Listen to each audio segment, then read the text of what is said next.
Hey, welcome back to the channel. So you see the information on the screen, so you know what I'm about. So let's get to it. Today, I am joined with an absolutely awesome man all the way around. This guy is literally a walking genius, whether you guys know him or not. But his name is Ivan Mbakop, and I've known him since Tuskegee. He actually moved here from Cameroon in Africa.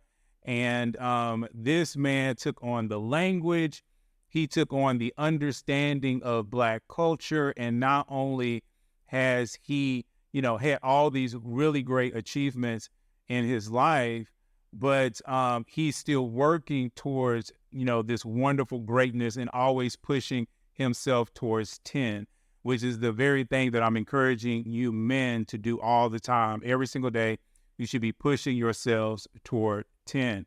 So I invited him on because I wanted you all not only to see this really great guy and all of what he is doing, and also be his very first, at least I'm hoping it's his first major interview before he blows up. So people will go back and they'll look and they'll know that, okay, all right, it was Jay Stovall that did, his first interview.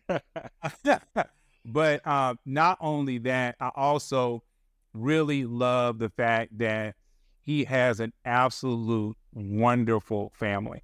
All right. And we're going to get to that in a little bit, but I wanted to get a little bit more into him and about, some of his accomplishments. So recently, and I'm pulling some of his stuff up from Internet Movie Database. So recently he was on the show Parish, right? And that's on AMC. So if you have not watched Parish, Parish,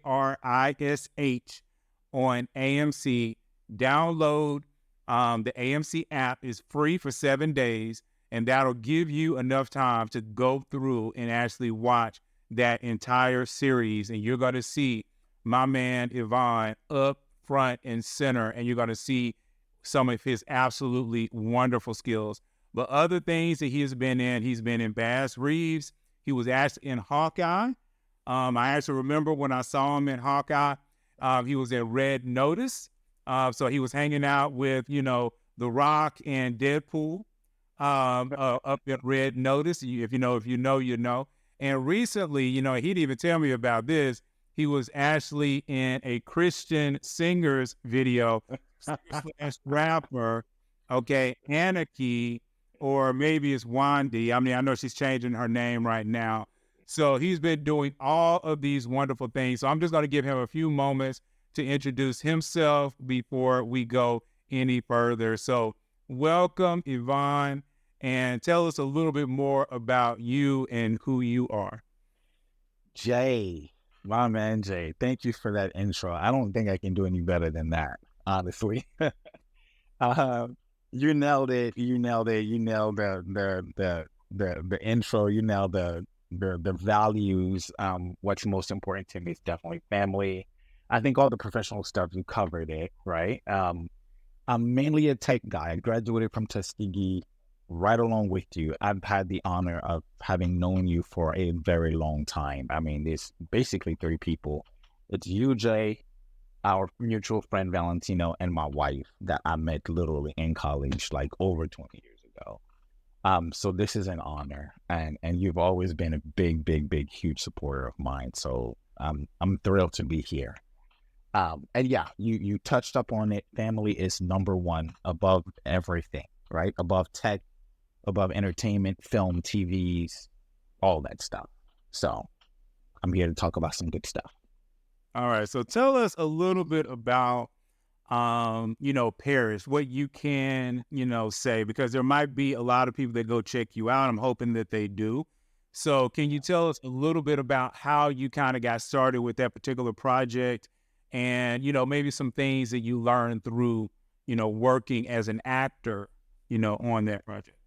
Absolutely, yeah. So Parish came by way of my manager and my agent. So my agent, I don't have an agent in the States. That's a strategic, purposeful move, right? I have an agent in the UK, in London, and and a manager in Los Angeles, in Hollywood. So they hit me up. They say, "Hey, do you want to read for this guy?" Because I'm from Africa, it's easy to fall into stereotypical roles, right? It's easy to fall into playing this one guy. So we've been very, very careful about the roles that I accept. But once I read who the name of the character is Zenzo, once I read who Zenzo was and how scarred he was and how beautifully complex and free he is, right? I was like, okay, we got to make an exception. And this guy's a lead, he's a lead opposite Giancarlo Esposito, coming off of Breaking Bad and Better Call Saul. I think it was just a great opportunity. And hindsight, it was, right? It was probably the biggest thing in my burgeoning career. So it came by way of my reps. They asked me if I would read. Initially, it's funny, and I don't know if we've talked about this, Jay, but initially I read, my first audition was for the horse. For the guy who plays, my brother. And they were floored with, they called my reps back the next day. And they said, "Oh my God, we didn't expect this, whatever." And although the horse was already cast by that point, I think there was some sort of communication issue. I don't know. Sometimes the casting moves faster than our reps. So my rep calls me back and said, "Listen, good news, bad news. Bad news is they already cast the role. Good news is the more complex role of the brother, who's not number 2, he's more like number 5 on the show. He's still the lead. They've seen 30 people. Some of them are names. They just can't find it. We have a feeling that it's you." This is the casting office saying this to my reps. So my reps are all excited. They call me. They say, "Hey, this is the lay of the land. You want to do it?" I was like, "Absolutely." I was a little bummed, but I was like, "Okay, let's just do it." Set the tape back, and I kid you not, I was basically cast. They offered me the role off that tape. There was no callbacks, which they did with all the other roles. There were no callbacks, and they were super excited. I think everybody at production, at AMC, at Stalwart, everybody was like, "Yeah, this is Zenzo." So that's how that happened. So what can people, when they come out and they see you in this wonderful role, what can they expect from Zenzo? Zenzo is a wounded lion, as I've said before. He is, so in Africa, we're very much a patriarchy. We're very much a firstborn type society, right? So the business goes to the firstborn male. And what happens is, or the inheritance, I should say. So this is a story of a broken family. This is a man who used to have his firstborn, me, run the family. And then he yanked it away from me, didn't give it to my little sister, number 2, because she's a woman, right? It's a lot of themes explored here. It gave it to the baby brother. So there's so much resentment there. There is a lot of politics. And in the middle of all of that, Giancarlo, the driver that we hire, to drive for our business, is in the middle of all that mess. So super, super interesting things. Zenzo, particularly my character, is very unhinged. He's angry. He's unpredictable. He's violent. All the things I'm not. So it was fun to play him. Yeah. Well, can you talk a little bit about the challenges of, coming over here? Because I think you guys speak French? French, yes. Also, in Cameroon. So you came over here and now you speak absolutely great English. You've had accents, different accents, when you've done, different roles. So can you speak a little bit about, the challenges of acting and actually, coming from such, a diverse past? Yeah, absolutely. It was tough. Little quick fun story. When I came over, I knew the universal language. What you don't need to understand is 2 things, right? Emotion, the language of the human being. It's 1 is emotion, and 2 is science. I don't need to speak a particular language for you to understand that, I want to give you one, you have one, and together is going to be two, right? So what I did is my first year while I was learning English, which a lot of television, a lot of closed caption TV, this is what I did. But my first year, I picked all of my classes. I did electrical engineering. I majored in electrical engineering. So all of my first and almost second year classes were all science classes. So it was math, it was, chemistry, it was all that stuff. That's what I went for. And English, reading, philosophy, all that stuff, I just kind of kept it for my junior year. Once I understood English, so it worked out. Okay. Well, tell us about the challenges of, 'cause like I said, I want to, get into the family stuff, and I'm going to let the big people like Entertainment Tonight, go heavy duty with you in your acting career. I'm not that guy. I don't know if I can really pull out that energy, but as you were, like you said, Guys, no, I got to talk to this audience about this, and then you can edit it out if you want. I got to tell them, Joseph is the only one who watched the show and called me back and actually gave me a piece of advice, a critical feedback that would have actually heightened my performance. The only one. And yeah, this is going on YouTube, so it's not like I'm hiding or I'm flattering one person and saying something else to someone else. He's the only one. Everybody else was like, oh my God, you killed it. Your performance was amazing. And it was, and I accepted it. But Joseph had an eye, what you guys may or may not know is Joseph actually is a director. And he's part of the reason why I got interested in filmmaking. And, so again, let's recognize that. He's my friend. He's very humble, so I have to say that. All right, so go ahead. No, I mean, hey, actually, I do tell them all the time, my background, is film. And if it wasn't, and I'm hoping God will allow me, one day to get back out there in film, but for right now, I know that this is what he has me to do, because there's just such a need right now for information for singles. And that's why it's so important to me to talk to married men and actually have married men come out and speak on that. So as we go into that, so when you met your absolutely wonderful wife, who I have known, again, almost as long as you've known her. Yeah. Yeah. Okay, how were the challenges, especially in the beginning? You don't have to go into too much detail because this is worldwide, evidently. But some of the challenges, like I say, the language barriers, you're out on Tuskegee, and a lot of people don't know, but Tuskegee is almost 50-50. So you have almost 50% women and 50% men. And most engineering schools are like this. So again, I'm always telling, women, they're always like, well, there's no men, there's no men. That's garbage. There's so many schools where there's lots and lots of men. It's just, you got to choose wisely, right? So, when you first met April, when you first saw April, how was that for you? Wow. Gee. Loaded question. I like to say that before I met her, I didn't know the difference between a boy and a girl, right? Like, she opened my eyes, like, oh my God, she's so beautiful. But obviously I think it's a romanticized version of how I felt when I met her. She was about her business. The funny thing is, I was frozen. So I was working as a resident assistant at the time. I think it was my sophomore year. I was working as a resident assistant, and she was delivering wings for the nearby restaurant, at Tuskegee University. So she walks in, and I freeze, and I'm like, this woman's smile is like heaven.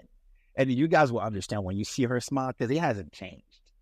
And so she comes in, she asks for my boss, the superintendent or whatever, to call the students so they can come get their wings, and she leaves. And I look at my boss, I'm like, oh my God, she's beautiful. And he mocks me. It's like, well, you didn't do anything. You froze. He challenged me. He said, you need to talk to her when she comes back. I'm like, oh, hyperventilating just at the thought, right? So she came back, and I gathered myself together, and I went and talked to her. And I must say, what once I got past her physical appearance, what absolutely swept me off my feet that first night was integrity. We can get into more details if you have the time, but what I would say is that she was about her business. She was never about shortcuts. She didn't want to take shortcuts. She ran away from it. And this is something that I had observed her do, whether there was someone standing right by her or not. It was just a woman of principle. And that's absolutely, absolutely. I was like, I found the one.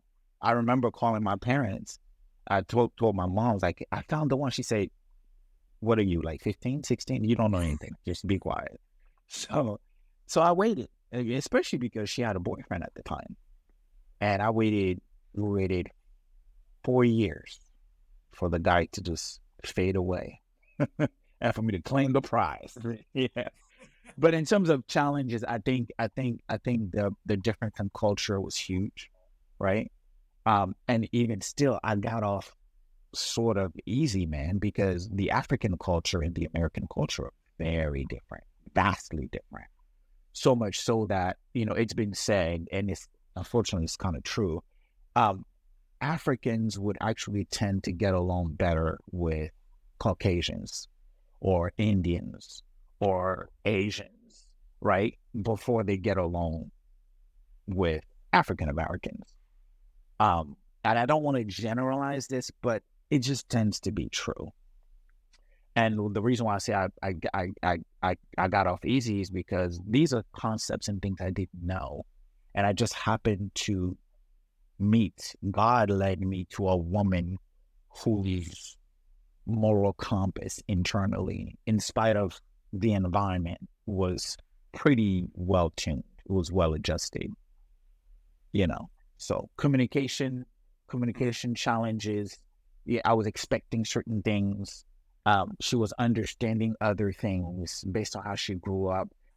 Kind of what Yvonne is leaning into, and we talk about this a lot on the channel if you're brand new to the channel, is difference between the matriarchy and the patriarchy. And the matriarchy moves a certain way, which is most generational Black people in America, they lean a certain way. And then patriarchies lean another way. And this is why, Yvonne was leaning into the fact that a lot of times Africans come over and they're able to, get along with, white Americans, because white Americans are in a patriarchy. They're not in a matriarchy. And so they see the world differently. And me being, and I've talked to, to you guys, to watch before, is that I come from a two-parent household. And because I come from a two-parent household, there was a patriarchy. It is very easy for me to get along with a lot of Africans. And also people from around the world, because they can see, that more, that GER in me, that kind of exists within, people, right? And one of the things that I wanted, Yvonne to talk about is what he's talking about now, which is some of those differences, that he have to face, being, Cameroonian, right? And then basically dealing with a generational Black woman, and then still being able to find that core. So we'll take that break. Now I'm going to put it back to Mr. Yvonne. Thank you, Joseph. That's so coming in, respecting the flow of this conversation. So when we first met, challenges, not too many, I would say. It was more so, the cultural piece. I remember when she first started, because, for 4 years I was waiting, and I would say a good solid 2 of those years, I was there and standing strong as a friend and showing her that I'm here. I'm not going anywhere. I'm not looking at anyone. It's fine. So you got it was sitting beside her the whole time and being well. You and I are filmmakers, right? So we know that. Is there really such a thing as a good guy? I mean, and that's what I always say. People be like, "All these good guys finish last." I'm like, good guys are either married or they're not as good as you think they are. Exactly. No, I stood by her. She eventually pulled me closer. I met the family and stuff like that. And I remember one thing. When I was first introduced to her mom, I remember there was a conversation. There was an exchange between them, And April wasn't disrespectful at all, but her mother did something or said something that was not entirely considerate of me. A wonderful woman, love her. I mean, we love one another, just to be clear. But she said something or did something, and April handled it swiftly, strongly, and I was torn. I was like, wow, do I feel great about this? That she stood up for me, or do I? And then I did what my programming, what was in me to do. You know, when we left there, I told her, I said, babe, you can't talk to your mom like that. You can't. You gotta practice being gentle. You can't. Oh, but she was. I know she was. I was right there. I'm the one who received it. You know. But no. To this day, we talk about that. So there's this moral compass that she has, and this sense of right and wrong, which I've always appreciated, which at a certain point in our later on in our marriage, she actually used to further shield us from harmful family opinions and such, had to be balanced with knowing her place, knowing that she's a woman, knowing that she's a daughter, knowing, you know what I mean? Like that kind of stuff. That's the first thing. And then, you know, the dirty word, respect. Man, oh man, I tell you. I'm moving into our marriage. Hey, let's jump on in there. Let's go. Yeah, because, you know, there was not much. That's another thing, too. The reason why there's really not much material prior to us getting married is because that's another thing. We both Christian and we both believe that word until we just fall over. It was like, we can't do nothing until we get married. And this is not, in fact, we didn't even believe in dating, which there's nothing wrong with dating. That was just us, right? Because after 4 years of waiting, she said, all right, dude, what you doing? I'm like, you still chilling, waiting. You can get yourself together. She's like, I've been together. I'm ready. Let's do it. And we got no dating, nothing. It was just like that. So once we got into it, the biggest thing on my side, first of all, she was perfect, and she continues to be perfect, right? She got in there. She supported me. She gave without ever saying, okay, what are we doing for me? She never said that. She never went there. Never. In the midst of that, I learned over time not to be selfish, because she gave and I took. You know what I mean? She gave and I took. And that's another conversation. But you talk about struggles, respect. For me, my understanding, I have to be honest, now that I've grown and matured, my understanding of the respect was different at the time. I thought that there was more work in terms of respect to be done on her side. She didn't disagree. The problem is she didn't understand what I expected when I said, hey, you know, I think this is not necessarily respectful of me or me as a husband, and so on and so forth. And, you know, needless to say, some of my baggage came from the society that I came from. So we agreed at a certain point, I think 3 years into our marriage, we agreed that, okay, maybe the best thing is for you to meet my culture, to see. And I kid you not, she hopped on a plane and she went home. She got home. She spent, I think, a month, maybe a month and a half. She lived there. She lived with my parents, my mom and dad. And I think she had a better understanding of where I was coming from. And further dialogue showed me that, okay, there are certain things that I thought were disrespectful that was not. She needs her own room to breathe, to express herself, especially me as her husband. Who else is she going to talk to, right? Mm-hmm. And she has to be able to be free to talk however she wants to without me looking at it as being disrespectful. So, long story, Jay, I had to balance my African side and my newfound American side. You know what I mean? And I think that was healthy, because I think the approach that African Americans have to relationship between a man and a woman and so on and so forth. To me, that's not healthy.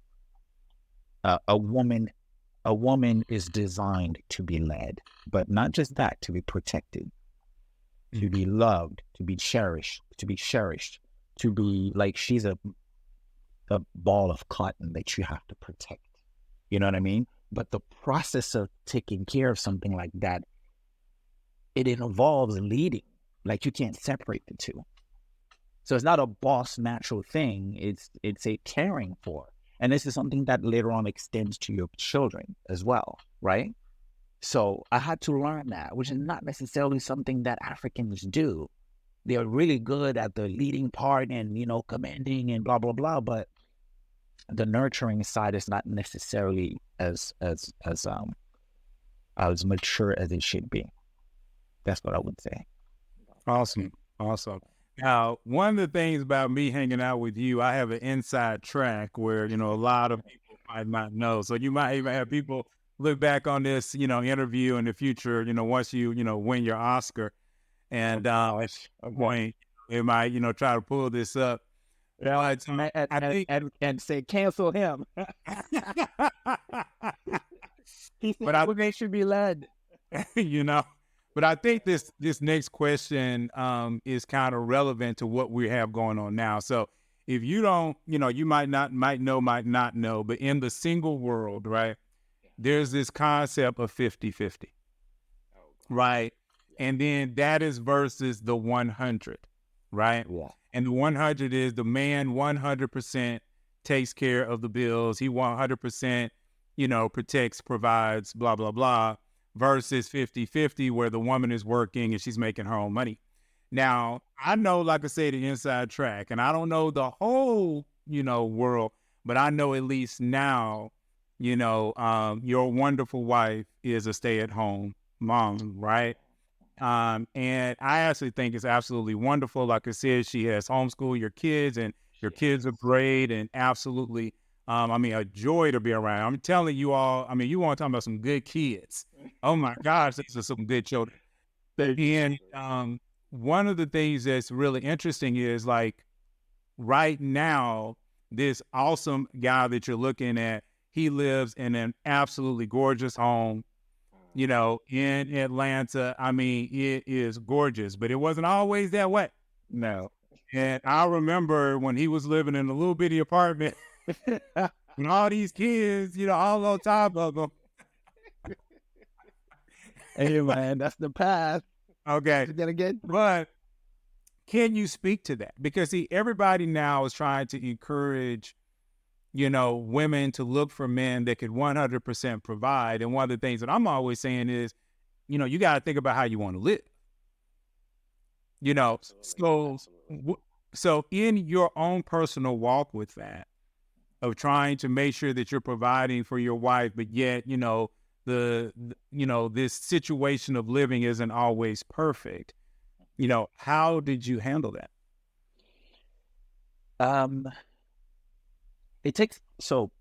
There's a lot of things that we did that we understood that were quite counterintuitive from the beginning, right?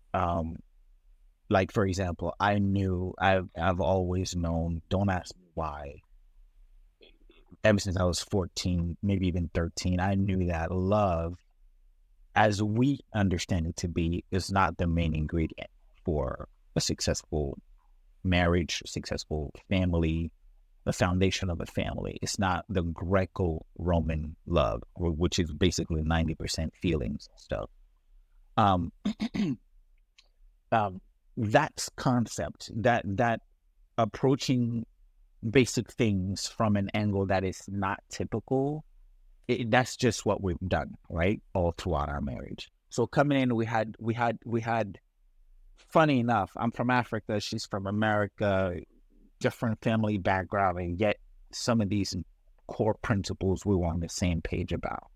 So with that uncommon understanding, way back when we came together, there was no conversation about this. There was no, somebody counseled us, which, by the way, that's another thing we need to talk about, counseling and guiding young couples. But there was no conversation. We came together and we literally dumped everything we had together in the same account. It's almost as if we knew that this is the normal. Like, what are you talking about? There was no prenup. There was no separate bank accounts. There's none of that. She understood what she expected from me.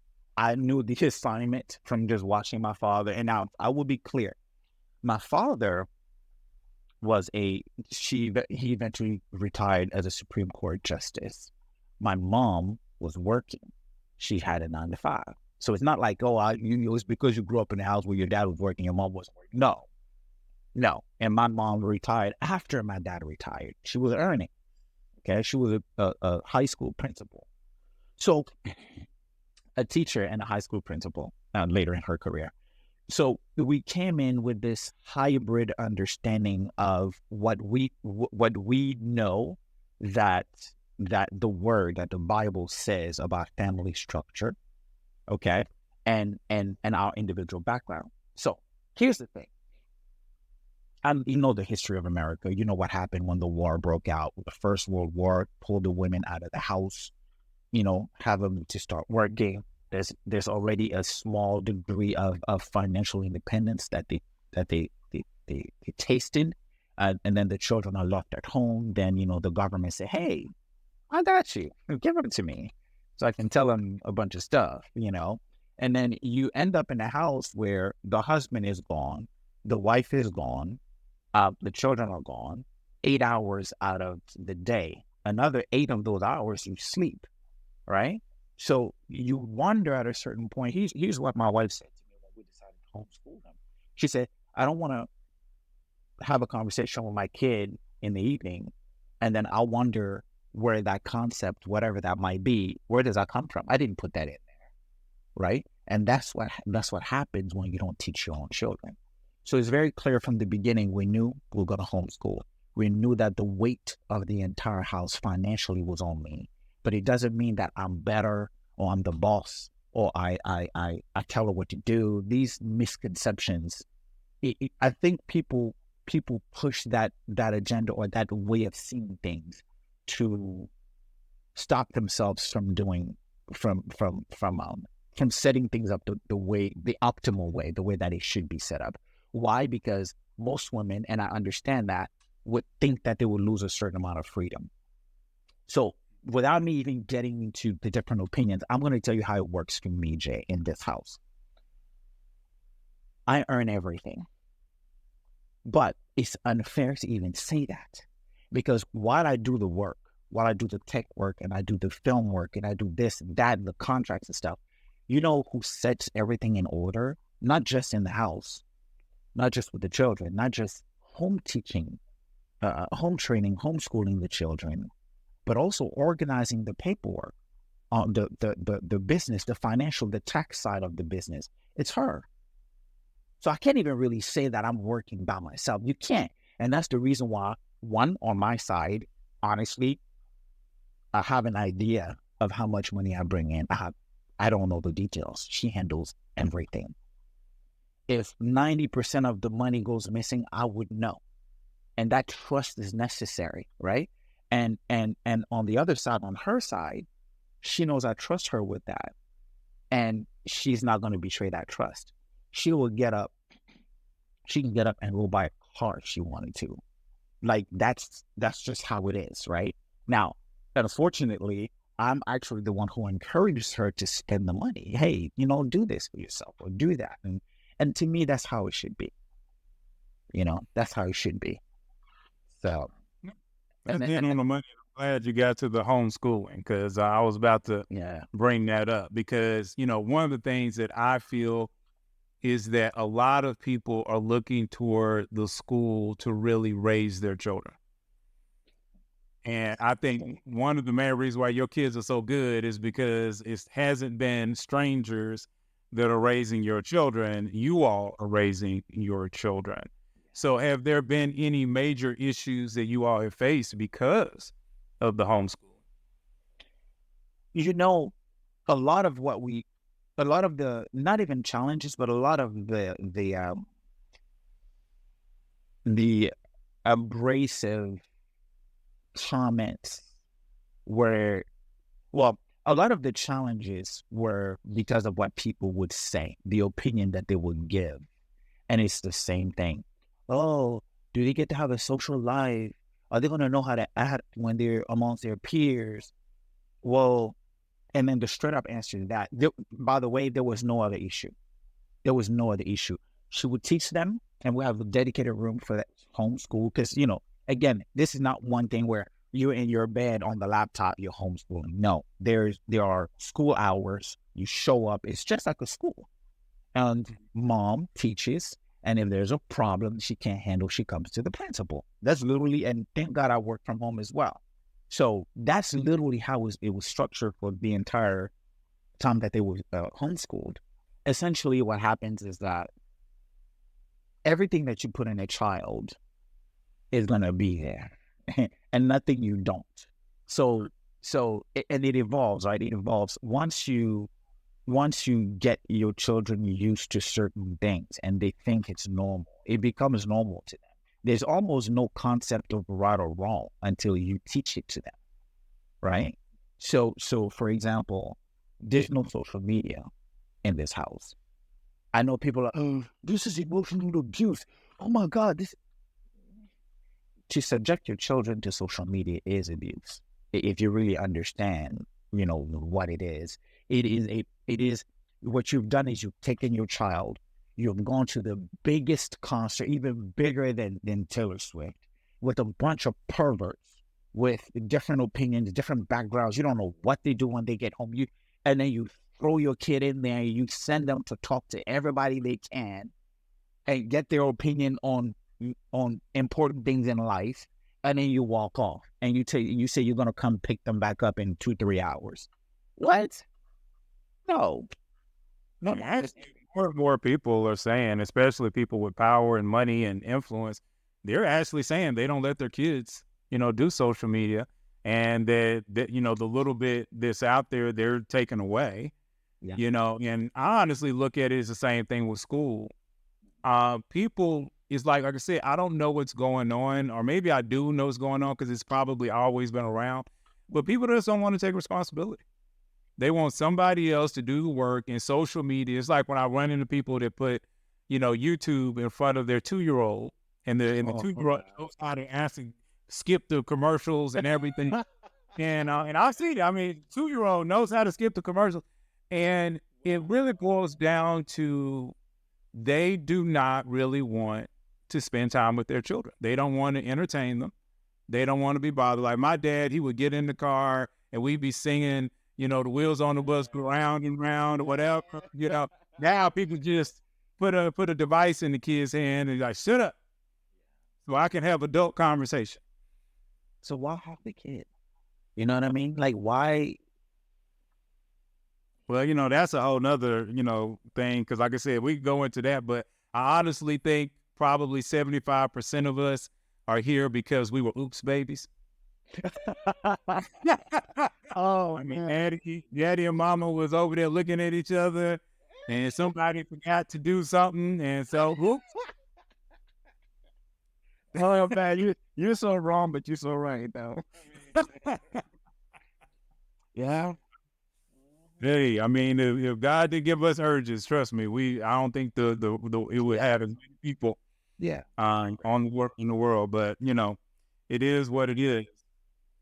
But speaking of that, speaking of like I said, dealing with because one of the things that I really admire, and you kind of leaned into it a little bit, but I was hoping you could lean into it more, because like even when you go out, and a lot of people don't know, Yvonne not only is an actor, but he's also a director and a writer. And, he brags a lot of times because he's also an actor. So he'll be acting, that he's written, that he's producing. And then you're kind of like, well, who holding the camera? Oh, I see where you're going. Let's talk about that. Yeah. Yeah. Yeah, you've heard the saying, "Oh, behind every great man there's a." I don't like the way that is formulated, because, again, the Bible tells us that a man and a woman are one. It's one flesh. It's not behind a great man there's a there's a great woman. However you want to see what I'm about to say is inside of a great man, there's a great woman, right? And then you could do the, vice versa. Inside of a great woman was a great man. There is nothing. I don't know if you can see all of them. I can't move the camera right now, but this poster right here, that's that's the last short film I made that won like a bunch of awards, like 14 laurels in 2023. It's being distributed right now by David Oyelowo's company, Mansa TV. And then on that side, there's Victus. And on that side, there's Luke. Those are also two other short films that those are the first short films I shot.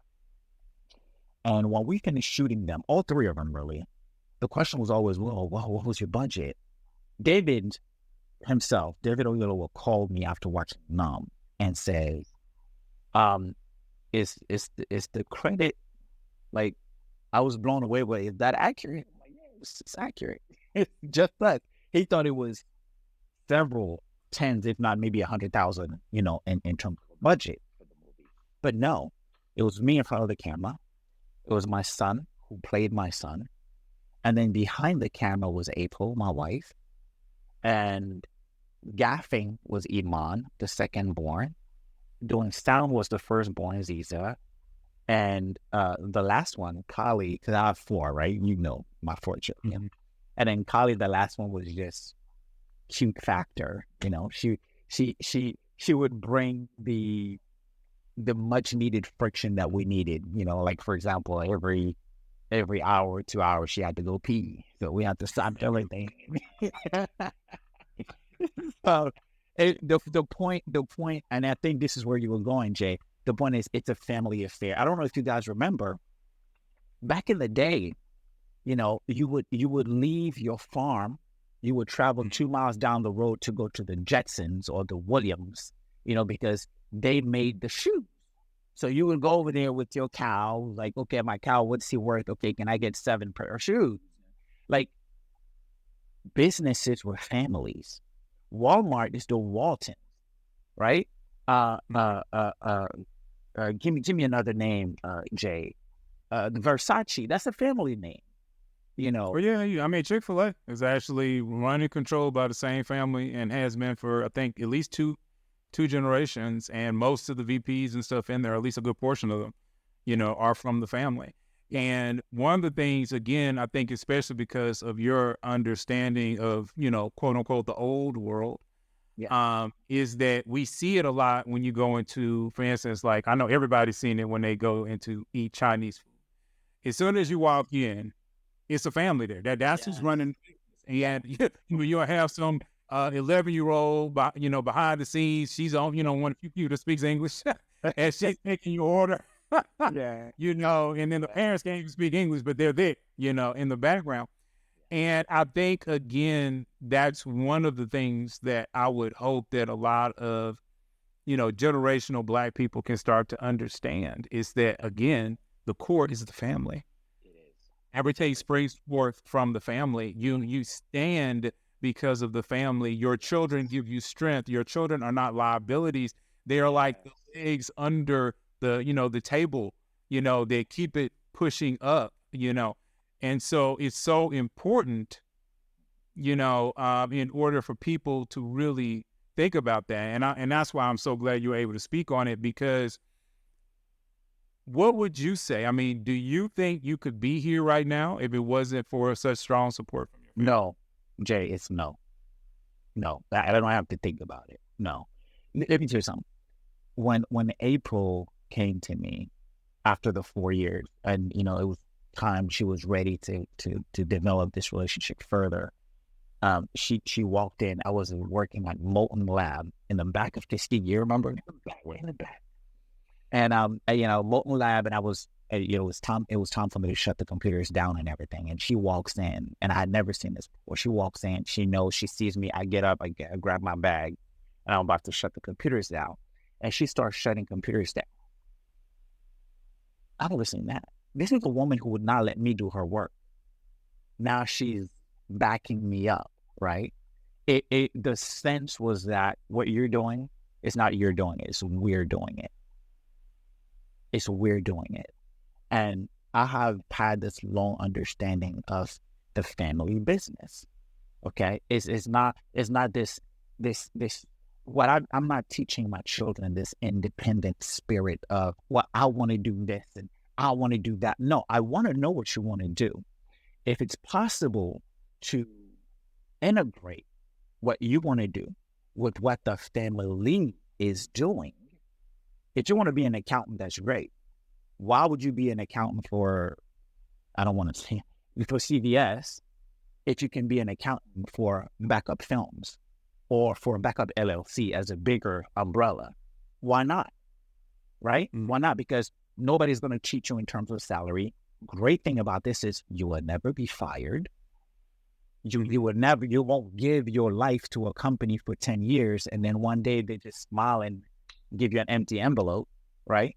An opportunity to work together. I was floored when I heard about the breakup rate and the divorce rates because of the pandemic, because people had to spend time together and finally know who it is that they call family, right? Wives or girlfriends.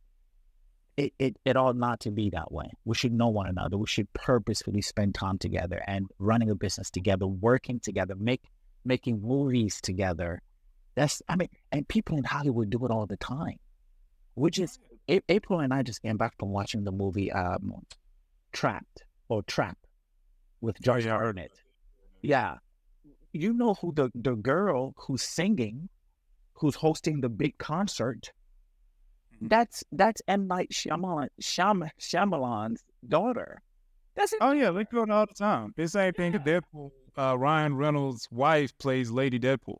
Yeah. Even though you don't see her face, I mean, she comes out and one of their kids plays baby Deadpool or one of the other Deadpools, and they go straight in. They don't have to audition. They get the job.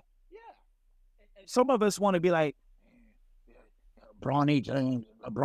Why don't you be quiet and make a way for your own children? That's how it works. We want to call it nepotism. I'm against it if an opportunity is taken away from someone else who deserves it. But if me, as a man, I make an opportunity, I make a movie, I raise the funds, I'm going to put my kid in it. What are you talking about? Again, it goes back to the family and looking out for one another. And when I say family, especially in Africa, that extends to friends. So whether you like it or not, Jay, you're part of that. So, hey, I can say I ain't no problem with it. Apocalypse. I know I'm gonna head over there. Yeah, come on in. I'm gonna head on over and be safe. But I think this leans into what the Bible talked about when it talks about how a house divided against itself cannot stand. And again, I think a lot of times people kind of don't quite get into the depth of the wisdom of the Bible,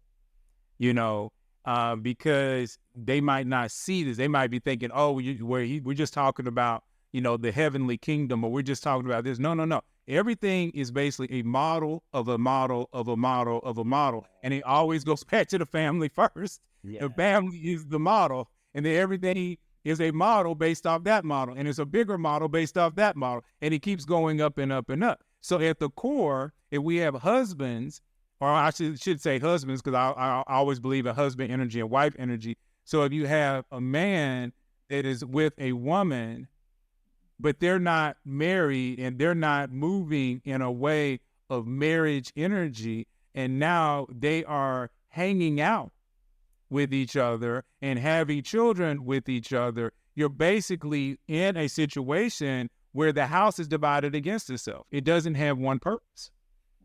It doesn't have a vision. And I understand that a lot of, men and women have not been educated. And so that's why, we want to make sure that we're educating them. But it's just that, people have to understand. I'm always telling them, if you want generational wealth, it starts with the family. And that's why that's why I wanted people to kind of get a little bit of your story, because if you all had saw this gentleman the way I have seen him, and like I said, he was sitting, I don't know if it was a 1-bedroom apartment, but it was his little apartment, right perimeter of Atlanta, right?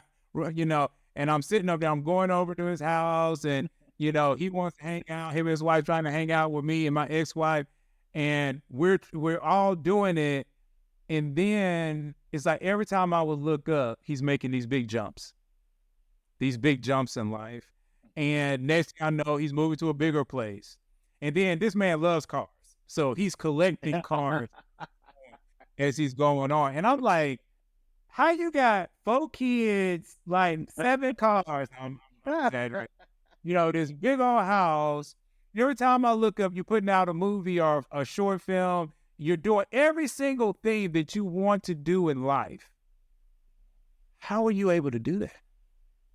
And so that's the question. You're doing everything that everybody else wants to do. What is your secret sauce? So it's exactly where we started. It's the support system. It's the family. It's the family. But I will hone in and say specifically it's, dirty word alert, my helpmate. You know, dirty word. It's biblical, right? It's biblical. So it's back to what you were saying earlier. You should never want, think about how we have children, right? God said, go and multiply. That's really the goal. So if the goal, if the ultimate prize is for a man and a woman to come together and to see the fruit of their love, of their union in a child. And when you look at that child, because remember, that child is going to eventually inherit everything that you leave on this earth when you die, right? Okay. So you have a child who's the fruit product of your love. You have your inheritance, whether it's an empire that you leave, or a legacy, or a school of thought, or anything. That's another fruit that you leave behind. And usually that child will inherit that and take it further. But think about the fact that that child is literally 50% in terms of DNA of both parents. Doesn't matter who he looks more like, it's 50%. Why in the world is the legacy or the work or the product or the success in your career or the whatever should be 100% of either the man or the woman, and the other person just comes along and enjoys it? It's a wrong thinking. It's a wrong thinking. It's been proven that the best setup is when you build together. You cannot, I've met people who say, well, no, I'm not going to propose yet because, I need to be able to take care of her. That's noble. It sounds good, but that's an excuse. It's an excuse. Because if you lead that woman and you love on that woman and you take care of her, you will build together. It doesn't mean you're not providing. There's more than one way to provide. It's not just physical. And in the process, look at me. My example is similar. I wasn't a millionaire when she met me. You know what I mean? We built together. Still, I'm providing. I'm providing the physical shelter. I'm providing even the spiritual counseling. I'm providing the emotional protection. I'm providing the things that she needs. Is my responsibility to provide. I can't be sitting on the sideline like, girl, you want too much. You do need it. There's certain things that I hear sometimes in relationships, and I'm like, it's damaging to hear those things, It's damaging. So yeah, that's what I think. I think that looking at a kid, a child, a baby, and understanding that he's half and half. All right. So I did have one major question that I definitely wanted you to talk to, because there's, again, a lot of people out here that I feel, from the people that watch me, their perspective of, like I said, husband energy, wife energy, and boyfriend energy, girlfriend energy, which I'm constantly trying to tell people these are just two totally different types of energies. Unfortunately, a lot of people get caught up in boyfriend energy instead of husband energy. Now, this is a big one, what I'm about to, go into. So I just want you to prepare yourself. So, okay, I want you to take, even though this is a Christian channel, I want you to take the Christian side out of it. It doesn't mean you can't have any strong principles in what you're going to say, but I wanted you to just take I'm just doing this because God is saying do it.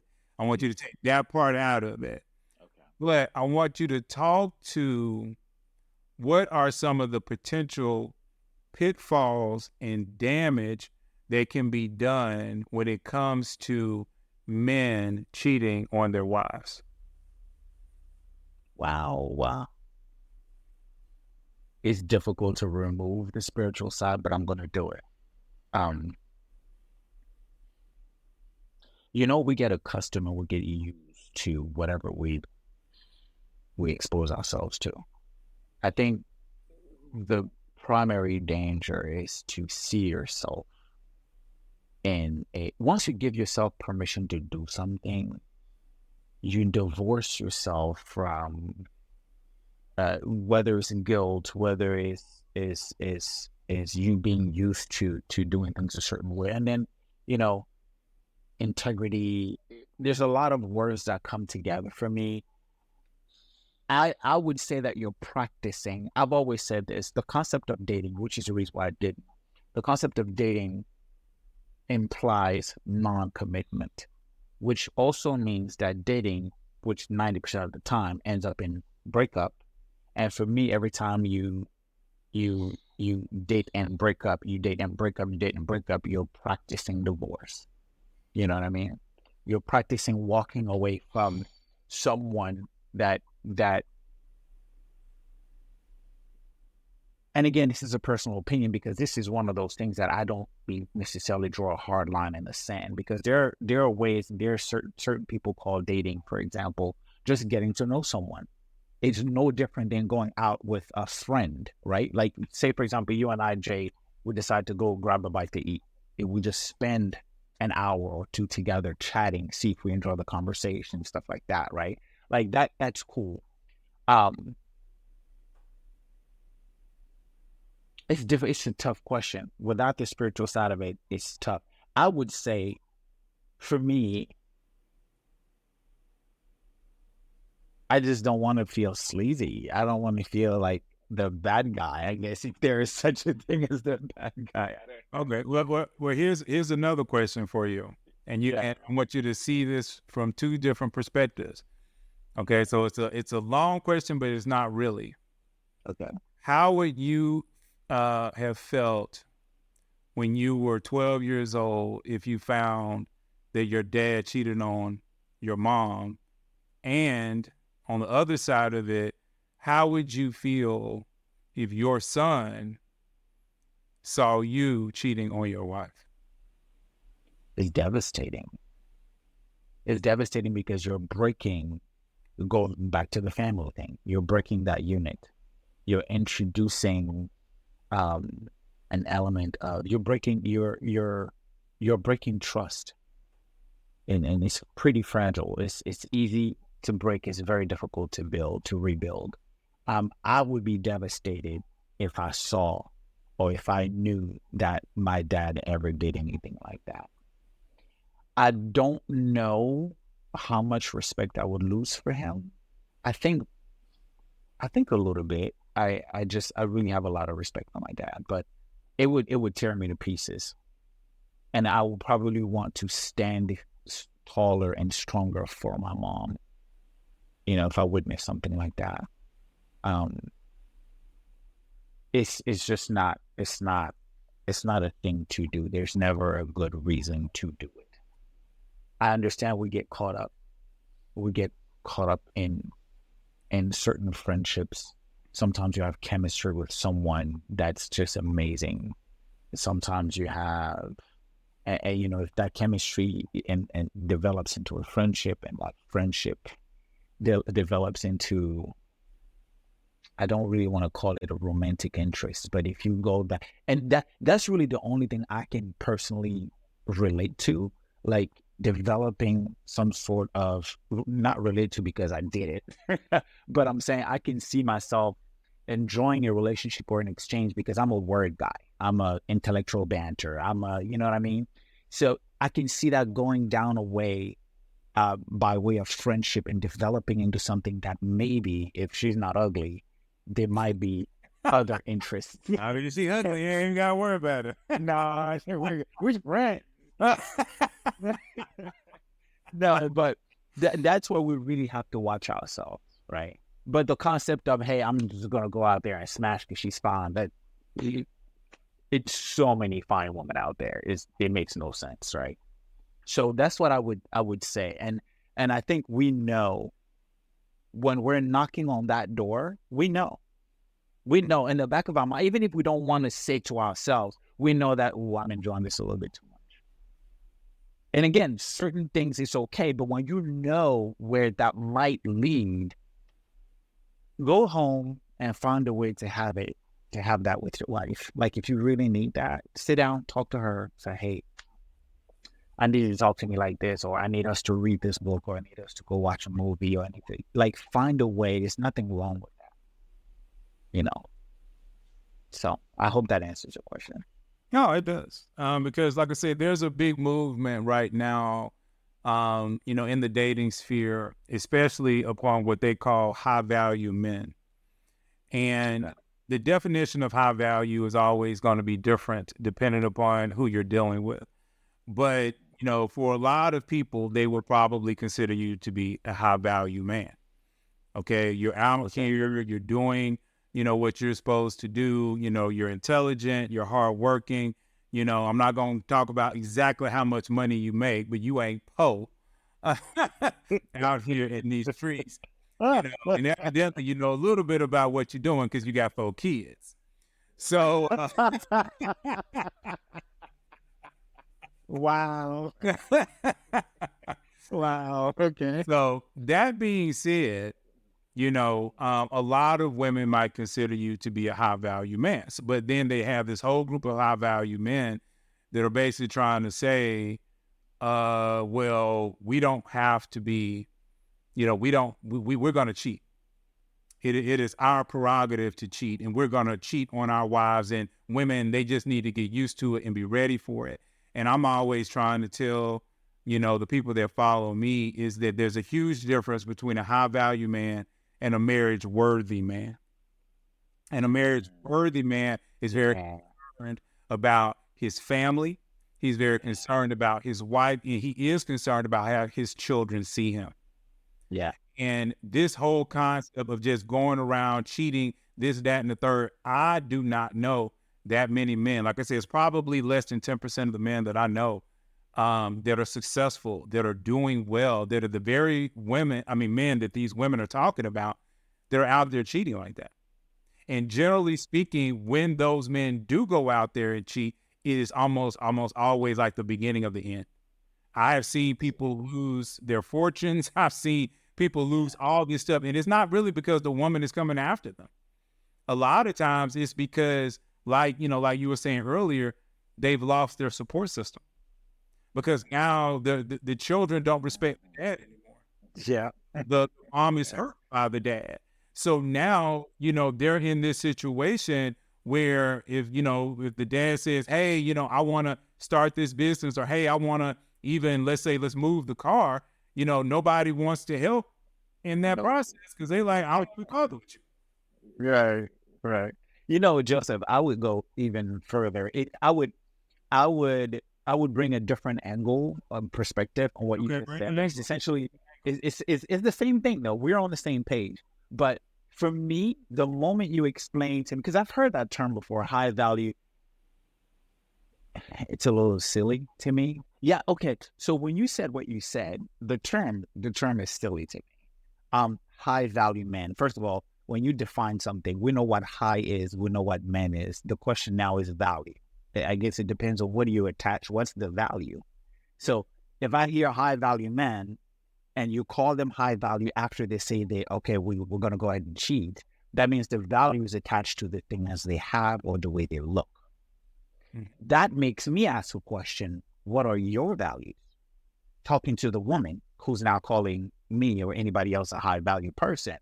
Are you high value? Because if you are valuing that part of me and not looking at the fact that I'm cheating on my wife, see, to me, the moment I'm willing to cheat, I'm no longer a high value man.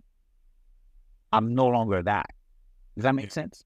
Well, no, it 100% makes sense. But see, to me, I think part of the problem, is, because now we're getting a little bit away from the interview and getting more just into, the dating sphere. I think, unfortunately, a lot of women are walking in, what people laymanly say, masculine energy.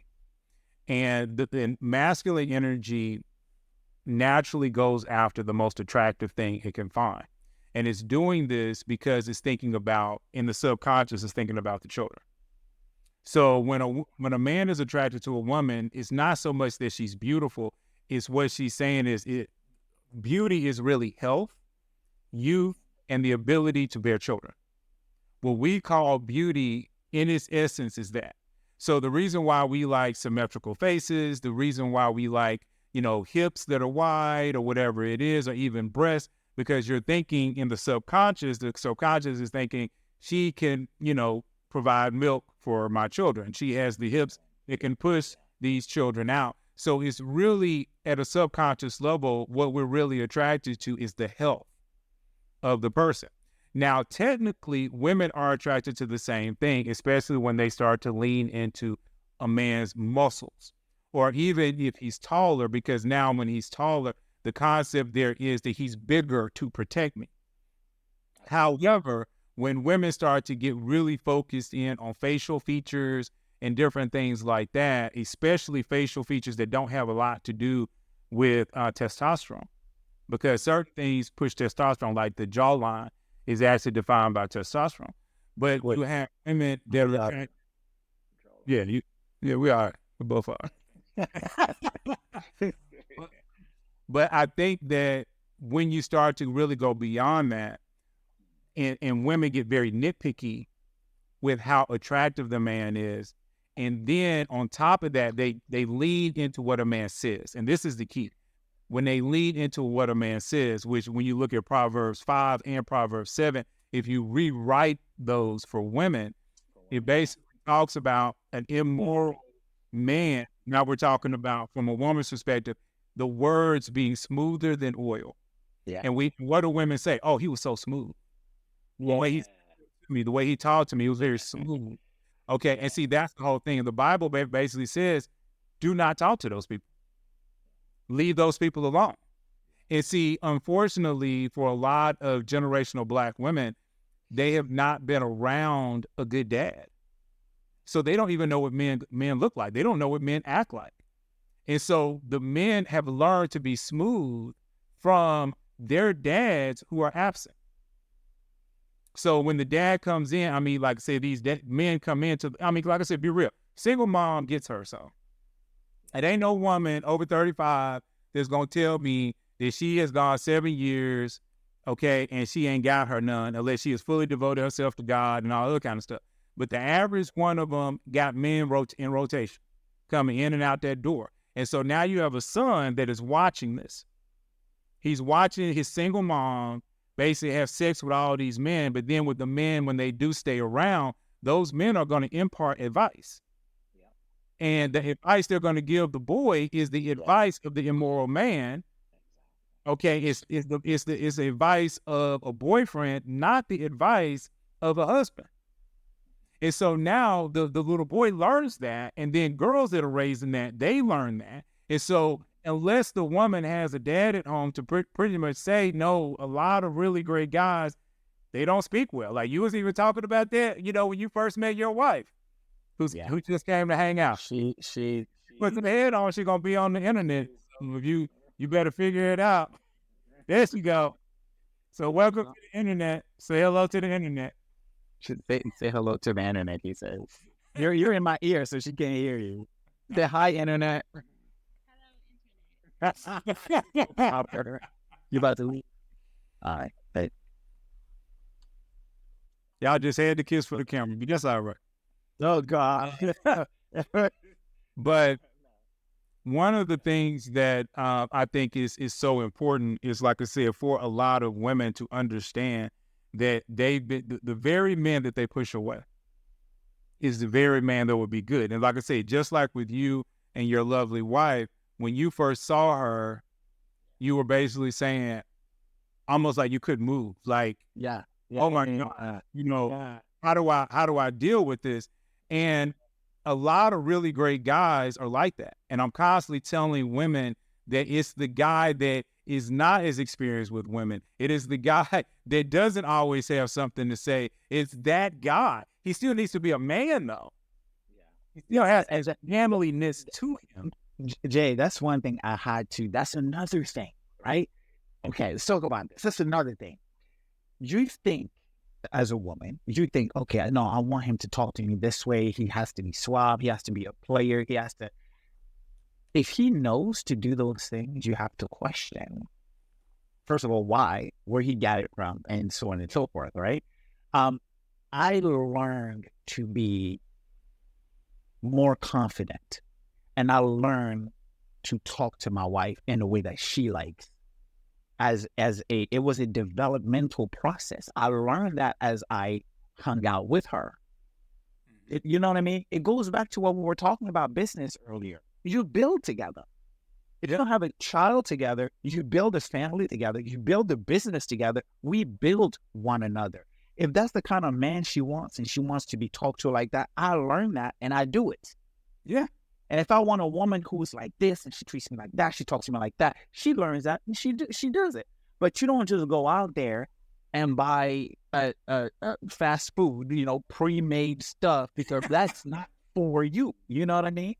They'll learn that somewhere else. They're applying it to you like they've applied to 100 people before and probably after you. So, well, I love that analogy. I'm gonna steal that analogy. You got these people like that. No, because it makes so much sense. Because even when we talk about the nutritional value of fast food, and like you said, fast food is made for the average person.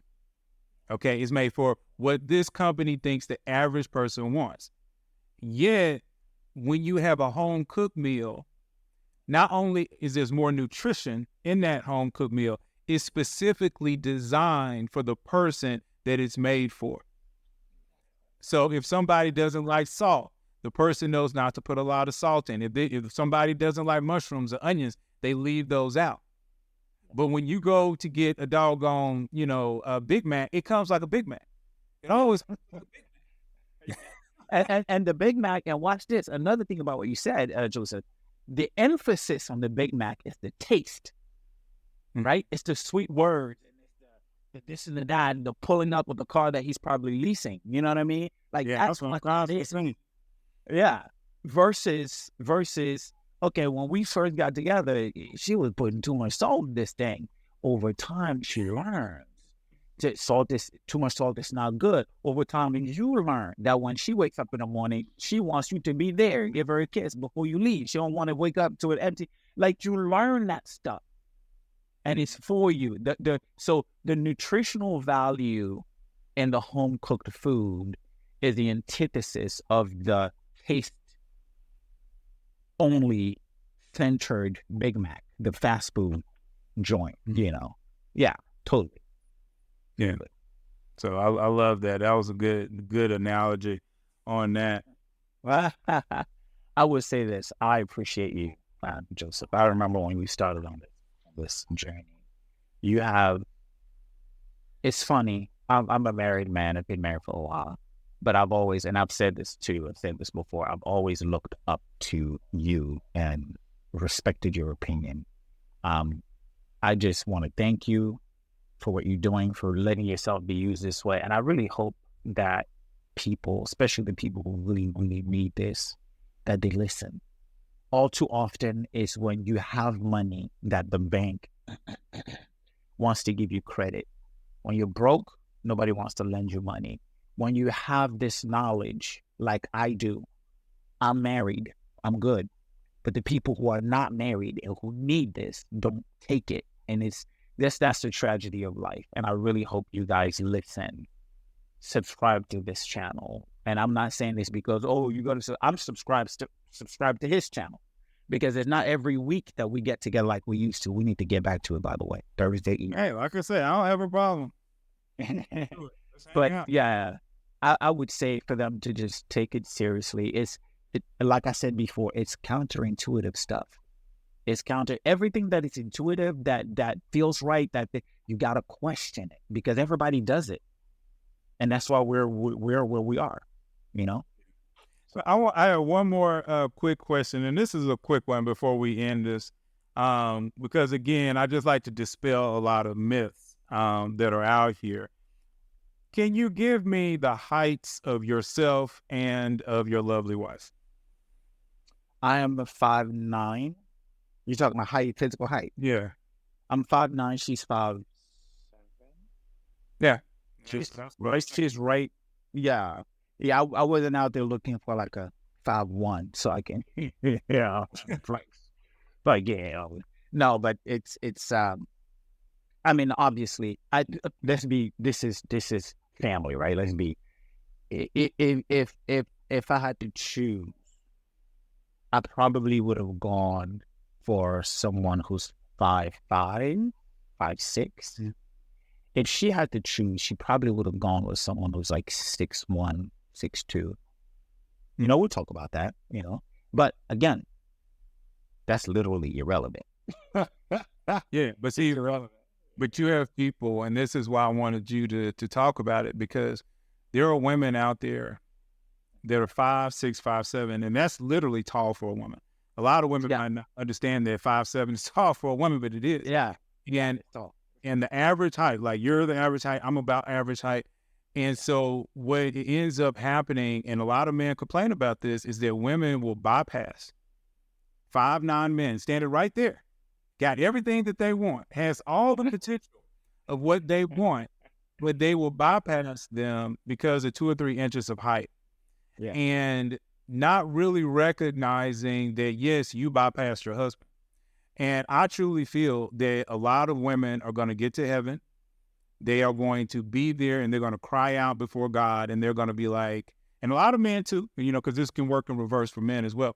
But they're going to cry out before God, and they're going to say, God, I thought you said you were going to send me a husband. I thought you were going to say, but God, you kept telling me, you kept putting in my spirit that you were going to send me somebody. And then God's going to be like, yeah, I sent you Tariq. I sent you Malik. I sent you I sent you Michael. I sent you this person, that person. And then the woman's going to be like, but God, they was all like just 2 inches taller than me.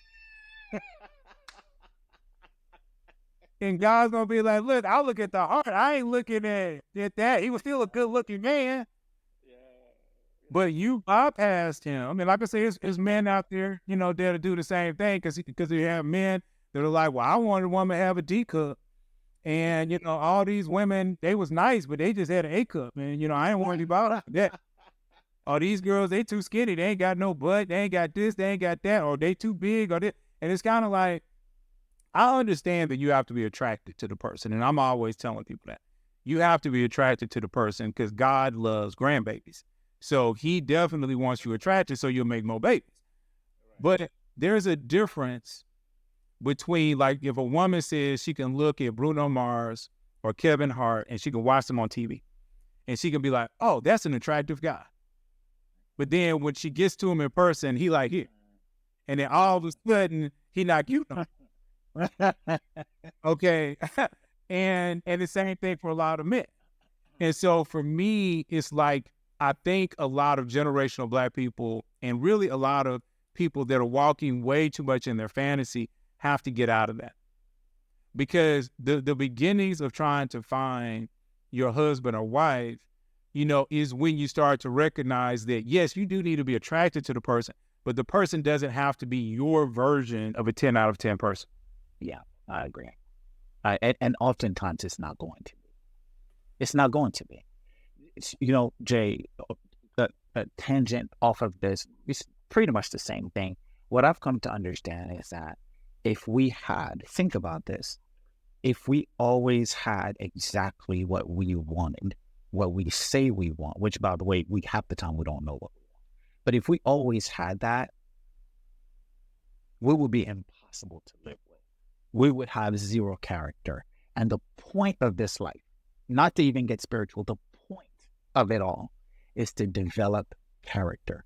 And that comes from you mitigating situations, with you taking, as they say, taking a lemon, making a lemonade. That's the entirety of life.